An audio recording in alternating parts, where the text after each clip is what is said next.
Hi friends, நான் டிம்பிள் பேசுகிறேன். இன்றைக்கி தக்காளி செடியை பற்றி பார்க்க போகிறோம். தக்காளி செடி ரொம்பவே நம்ம ஈஸியாக வளர்த்தக்கூடியது தான். நம்ம நர்சரியிலேருந்து செடிகள் வாங்கணுன்னா கடையிலேருந்து விதைகள் வாங்கி போடணுன்னா தேவையில்லை. நம்ம வீட்டுக்கு தேவையான தக்காளி பழம் வாங்கும்போது எது சைஸில் ரொம்ப பெருசாக இருக்கோ அதுலேருந்து விதைகள் எடுத்து போட்டால் செடி வளர்ந்து நமக்கு பெரிய காயே கொடுத்துரும். எப்போவுமே ஜனவரி பிப்ரவரி மாதத்தில் தக்காளி செடி நடணும். வெயில் காலங்களில் தான் தக்காளி செடி நட்டால் நல்லா வளரும்.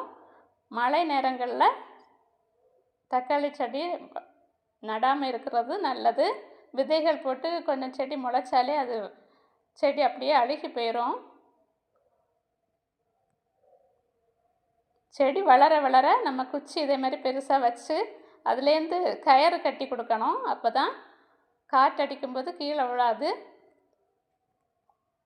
இல்லைன்னா சின்ன காற்றடிக்கும் போதே செடி சாஞ்சு விழுந்துடும். செடிக்கு பக்கத்தில் எப்போவுமே 2 வாரத்துக்கு ஒருக்கா